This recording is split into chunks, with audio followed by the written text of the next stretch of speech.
Sugar control ಆಗಬೇಕು ಅಂತಂದರೆ ನಮ್ಮ ಜೀನಿ ಶುಗರ್ ಆಮ್ಲನ ಯೂಸ್ ಮಾಡಿ. ಯಾಕೆಂದರೆ ಬೆಟ್ಟದ ನೆಲ್ಲಿಕಾಯಿ ಜೊತೆ ಇತರ ಧಾನ್ಯಗಳನ್ನ ಸೇರಿಸಿ ಮಾಡಿರುವಂಥ ಶುಗರ್ ಆಮ್ಲ.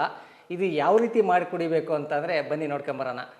ಜೀನಿ ಶುಗರ್ ಆಮ್ಲ ಯಾವ ರೀತಿ ಮಾಡಬೇಕು ಅಂದರೆ, 1 ಗ್ಲಾಸ್ ತಣ್ಣೀರಿಗೆ ಅಂದರೆ 250 ml ನೀರಿಗೆ ಜೀನಿ ಶುಗರ್ ಆಮ್ಲ 1 ಗ್ಲಾಸ್ ನೀರಿಗೆ 1.5 ಸ್ಪೂನ್ ಪೌಡ್ರ್ ಹಾಕ್ಬಿಟ್ಟು ಚೆನ್ನಾಗಿ ಕದರಬೇಕು. ಅಂದರೆ ಗಂಟು ಆಗದಂಗೆ ಚೆನ್ನಾಗಿ ಕದರಿ ಇದನ್ನು 5 ರಿಂದ 10 ನಿಮಿಷ ಕುದಿಸಿ ಕುಡಿಬೇಕು. ಅಂದರೆ ಬೆಳಿಗ್ಗೆ ಖಾಲಿ ಹೊಟ್ಟೆಯಲ್ಲೇ 5 ರಿಂದ 10 ನಿಮಿಷ ಕುದಿಸಿ ಕುಡಿಬೇಕು.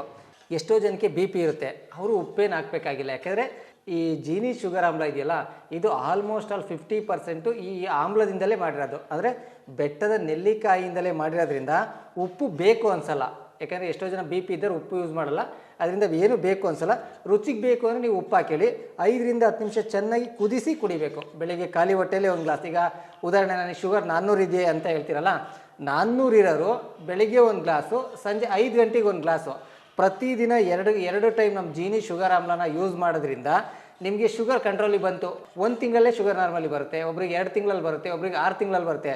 ನಿಮಗೆ ಶುಗರ್ ನಾರ್ಮಲಿಗೆ ಬಂದ ನಂತರ 1 ಟೈಮ್ ಯೂಸ್ ಮಾಡಿದ್ರೆ ಸಾಕು. ಅಂದರೆ ಲೈಫ್ ಟೈಮ್ 1 ಟೈಮ್ ಯೂಸ್ ಮಾಡ್ಕೊಂಡು ಹೋಗ್ತಾ ಇದ್ದರೆ ಯಾವುದೇ ಕಾರಣಕ್ಕೂ ಶುಗರ್ ಹೈ ಆಗಲ್ಲ, ನಾರ್ಮಲ್ ಆಗಿರುತ್ತೆ. ನಿಮ್ಗೇನಪ್ಪ ಜೀನಿ ಶುಗರ್ ಆಮ್ಲನ ಯಾವಾಗಲೂ ಕುಡಿಯೋದ್ರಿಂದ ಬರೀ ಶುಗರ್ ಒಂದೇ ಅನ್ಕೋಬೇಡಿ. ಸುಸ್ತು, ನಿಶಕ್ತಿ, ಜಾಯಿಂಟ್ ಪೇನು, ಕೊಲೆಸ್ಟ್ರಾಲ್ನ ಸಮೇತ ಈ ಆಮ್ಲ ಕಡಿಮೆ ಮಾಡ್ತಾ ಇರುತ್ತೆ. ಪ್ರತಿದಿನ ಬೆಳಿಗ್ಗೆ 1 ಗ್ಲಾಸು, ಸಂಜೆ 1 ಗ್ಲಾಸ್ ಪ್ರತಿದಿನ ಕುಡಿಯೋದ್ರಿಂದ ಶುಗರು ಕಂಟ್ರೋಲ್ ಆಗುತ್ತೆ, ಹೆಲ್ತಿಯಾಗೂ ಇರ್ತೀರ. ತಡ ಯಾಕೆ ಮಾಡ್ತೀರಾ?